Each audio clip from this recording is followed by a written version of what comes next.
שלום לכולם. אנחנו ממשיכים להיפגש בסדרה של סיפורים או שירים של לאה גולדברג, והפעם כובע קסמים. זה שיר סיפור שיש לו כל מיני, הוא מופיע בהרבה מאוד מקראות ובהרבה מאוד דרכים. אנחנו נשמע אותו מתוך ספר שאיירה רינת הופר. אני רוצה לשאול אתכם לפני שנתחיל, אם הייתי נותנת לכם כובע קסמים, מה הייתם מבקשים ממנו שהוא יעשה? תחשבו, היה לכם כובע קסמים שכל דבר שהייתם מבקשים ממנו, כמו משאלה, כל דבר שהייתם מבקשים, הכובע היה יכול לעשות. תחשבו מה זה היה המשאלה הזאת שלכם. ובואו נראה איך זה מופיע בשיר סיפור שלאה גולדברג כתבה בשבילנו. כובע קסמים. איורים רינת הופר. אני קצת אחזור חזרה, בדיוק, שיהיה לנו את זה קצת יותר נוח. אני מאוד אוהבת לראות איך סיפור מתחיל, איך הכריכה החיצונית והכריכה הפנימית, איך היא מזמנת ומושכת אותנו פנימה, לתוך הסיפור.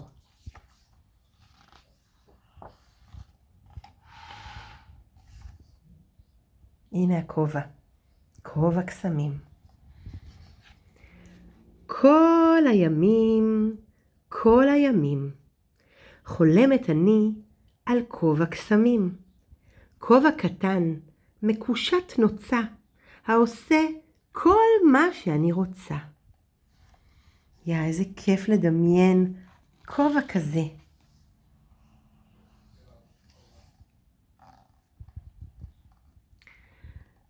אכבוש אותו ואומר, למשל, כובע, עשה שאני אגדל.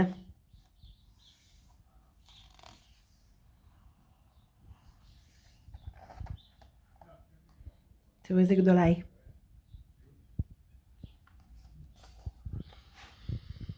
והנה, מיד הנני עולה, וגופי מתמתח ואני גדולה, ואין כמוני בכל העולם, כי אני גבוהה וגדולה מכולם, והכל מסתכלים ביראה וכבוד, כי הרי אני גדולה עד מאוד. זה מה שהיא ביקשה, נכון?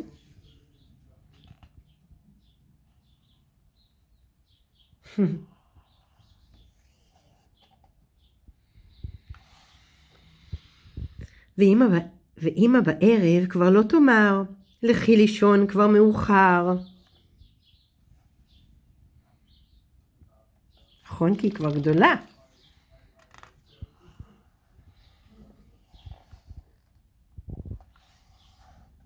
ואבא לא עוד יגער במילים, אל תתערבי בשיחת הגדולים. וכשאדבר יקשיבו כולם, כי אני הגדולה בכל העולם. מה הילדה רוצה? מה היא בעצם מבקשת? אולי היא מבקשת שקצת יקשיבו לה, וקצת יעריכו את מה שהיא אומרת, ויתנו לה חלק מהדברים להחליט בעצמה. אולי.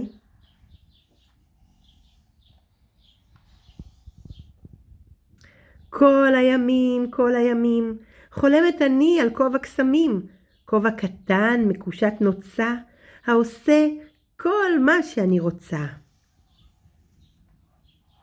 הנה בליבי, בקשה שנייה, כובע, היה לאונייה. היה לאונייה. תראו מה קרה. מיד הוא קופץ מראשי לים, ואני מפליגה בו בכל העולם, לאיים רחוקים, לארץ זרה, נוסעת הלוך וחזרה.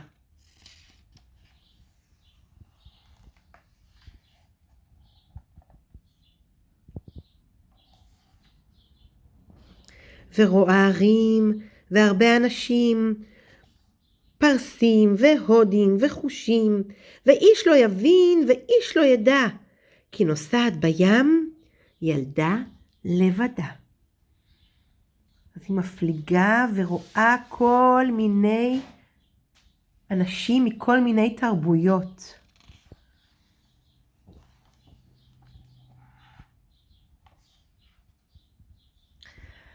ואם יהיה לי בים עצוב, אומר לו, כובע, הביתה שוב.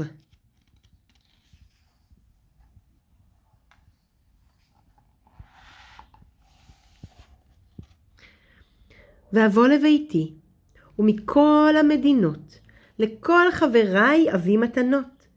ומסביבי ישבו חברים, ואני אספר להם סיפורים, ואיש לא יעז להגיד לי עכשיו, שוב, היא בודה סיפורי כזב. סיפורי כזב זה סיפורים מומצאים, עם שקר.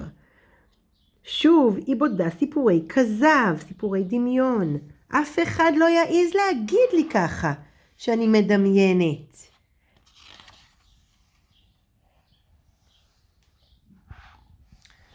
כל הימים, חולמת אני על כובע קסמים.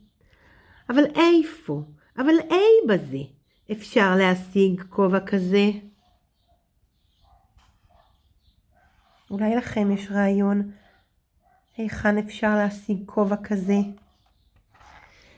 את אבא ואמא לא אשאל, כי הגדולים לא יבינו כלל. באמת? מה אתם אומרים?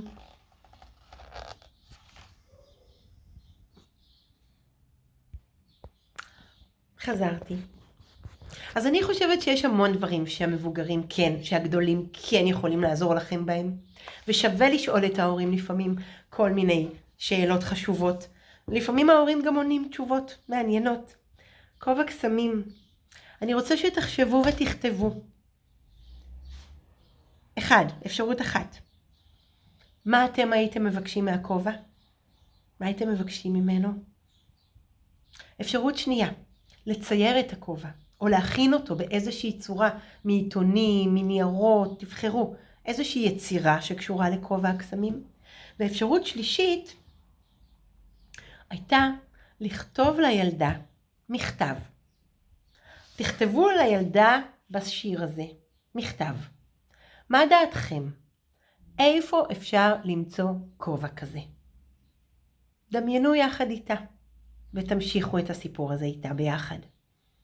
תודה, להתראות, ביי ביי.